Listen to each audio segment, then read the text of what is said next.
उपस्थित मंचासीन उमानंद बाबा एवं संतगण, धर्म प्रेमी सज्जन वृंद, धर्मानुराग्नि माताओं, धर्मवती बहनों, यह 2 दिवसीय सत्संग का इस कालाहरपुर जसोदा नगर में जो हर साल की भांति साल भी हो रहा है, यह संत मत का सत्संग है।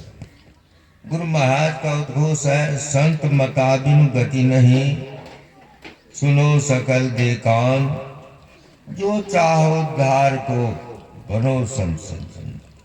गुरु महाराज का उद्घोष है, संसार के लोगों, यदि तुम अपना कल्याण चाहते हो तो संतों का संतान बनो। संतान पुत्र को भी कहते हैं, शिष्य को भी कहते हैं। आज्ञा सम्न सुसाहिब सेवा, जीव प्रसादो पावहि देवा। आज्ञा पालन के समान परमात्मा की दूसरी सेवा नहीं है। मैं संत वंदना से प्रारंभ करता हूँ।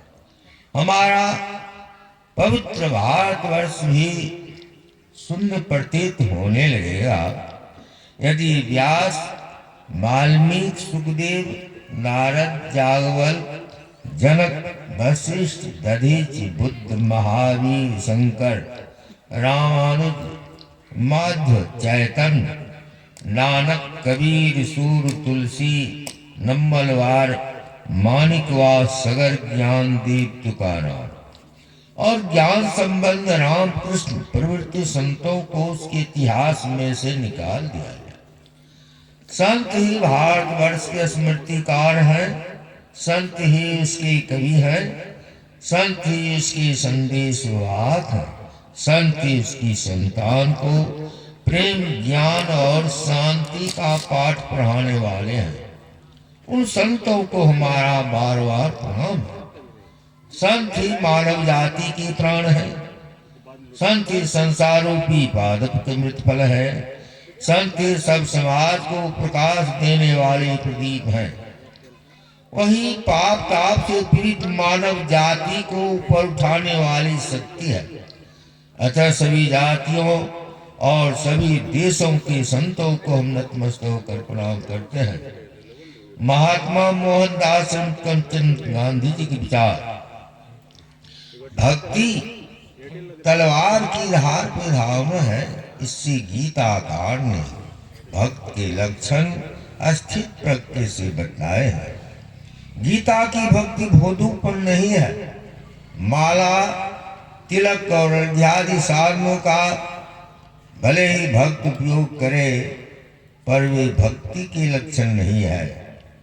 जो किसी का द्वेष नहीं करता, जो करुणा का भंडार है, ममता रहित है, जो निरहंकार है, जिसे सुख दुख शीतोष्ण समान है, जो क्षमाशील है, जो सदा संतोषी है, जिसका निश्चय कभी बदलता नहीं, जिसने मन और बुद्धि ईश्वर को अर्पण कर दी है, जिससे लोग नहीं घबराते, जो लोगों का भय नहीं रखता, जो हर शोक व्याधि से मुक्त है, जो पवित्र है, जो कार्य दक्ष होने पर भी तटस्थ है, जो शुभाशुभ का त्याग करने वाला है, जो शत्रु मित्र पर संभाव रखने वाला है, जिसे मान अपमान समान है, जिसे स्तुति से खुशी और निंदा से ग्लानि नहीं होती, जो मौन धारी है, जिसे एकांत प्रिय है, जो अस्तित्व प्रज्ञ है, जो वह भक्त। गुरु तीर्थ बड़ा उत्तम तीर्थ, मैं उसका वर्णन करता हूँ। गुरु के अनुग्रह से शिष्य को लौकिक आचार व्यवहार का ज्ञान होता है, विज्ञान की प्राप्ति होती है और वह मोक्ष प्राप्त कर लेता है। जैसे सूर्य संपूर्ण लोकों को प्रकाशित करते हैं, उसी प्रकार गुरु अपने शिष्य को उत्तम बुद्धि देकर उनके अंतर जगत को प्रकाशपूर्ण बनाते हैं।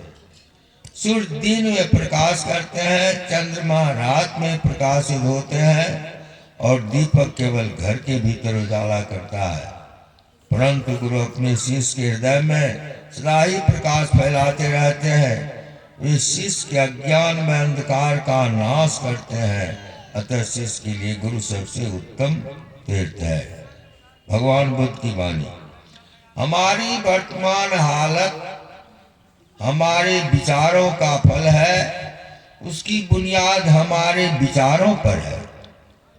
यदि कोई बुरी कल्पना से बोलता या काम करता है तो उसके पीछे दुख व क्लेश ऐसे चलता है जैसे बैलों के पीछे गाड़ी का पहिया। हमारी दोहरापन, हमारी वर्तमान हालत हमारे विचारों का फल है।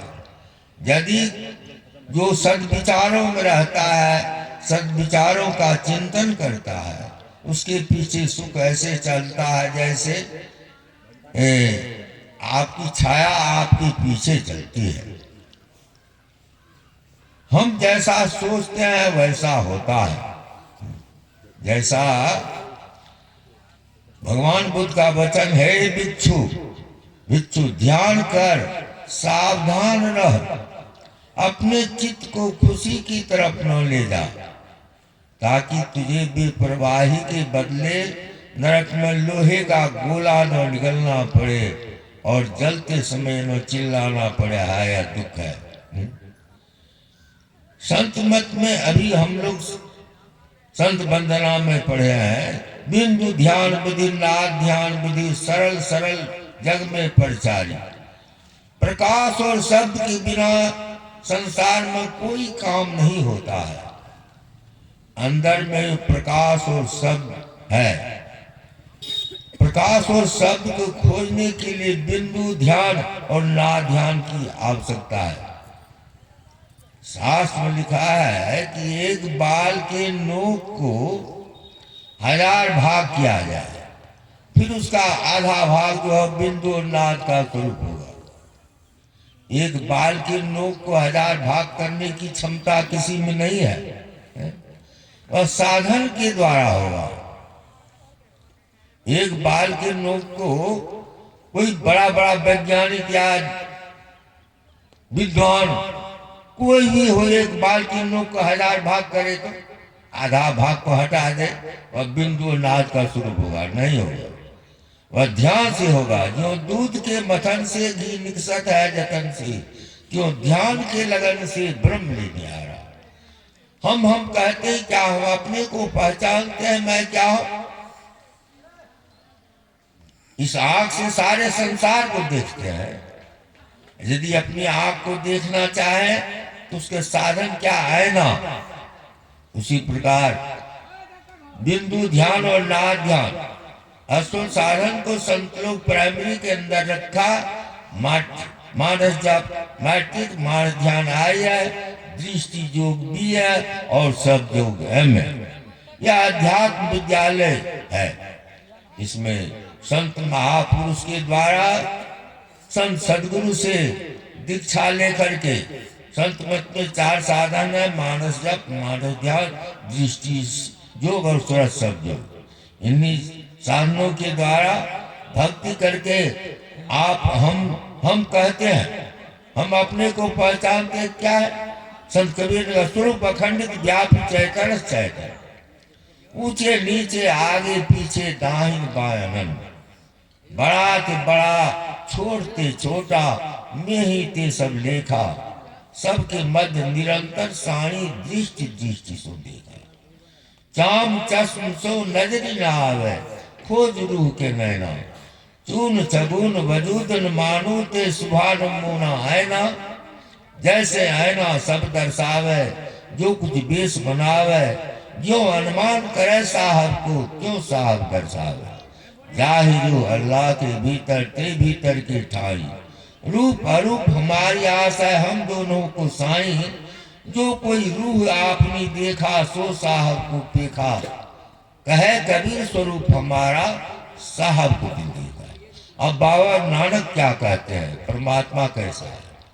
अलख अपार अगम गोचरी, नातिसु कालन कर्मा, जाति अजाति अजोनी संभव, नातिसु भावन भरमा। साचे सचियार विटह करो, नातिसु मातु पिता सुत बंधक, नातिसु कामन नारी, अकुल निरंजन अपर परम परु, सगली ज्योत तुम्हारी।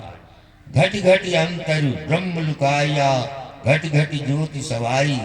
बजर कपाट खुले मुक्ते निर्भयता लाई। तो परमात्मा शरीर रूपी बर्तन को साफ करने, जैसे दूध जिस बर्तन में लाइएगा, लिपाई किए है गोबर ला करके, तो साफ करके दूध।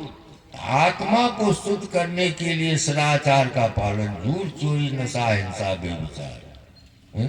जो गुरु महाराज लिखे हैं, जो निज घट सुख चाहो, अपने को पंच पाप से हरदम को बचाओ। एक है झूठ, नशा है दोसर, तेसर नारी पर के हो, चौथी चोरी, पंचम हिंसा, दिल से इन्हें बिलगाओ। मैं ही इनसे बचन चाहो तो सतगुरु नित्य टहल करो। सतगुरु का टहल क्या है? सत्संग नित्य और ध्यान नित्य रहिए, कर संलग्न हो। बेविचार, चोरी, नशा, हिंसा, झूठ, पंच पाप से अपने को बचा करके रहिए। सदगुरु से दीक्षा लेकर के नित प्रति ध्यान स्तुति विनती कीजिए, तो जीवन सुखमय होगा, मरण सुखमय होगा। जन्म मरण के बाद भी आप आनंद से रहिएगा। बोले श्री सदगुरु महाराज की जय। श्री सदगुरु महाराज की जय।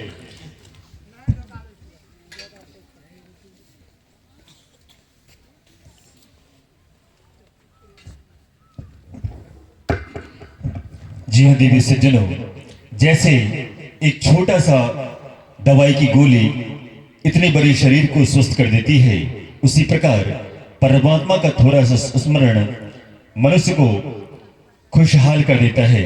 इसलिए नित्य निरंतर परमात्मा का ध्यान, परमात्मा का भजन, परमात्मा का स्मरण करना चाहिए। परमात्मा का स्मरण कैसे करें, परमात्मा को याद कैसे करें, उसकी युक्ति बताने हेतु हमारे बीच मंच पर मंचासीन है महाधीर योगी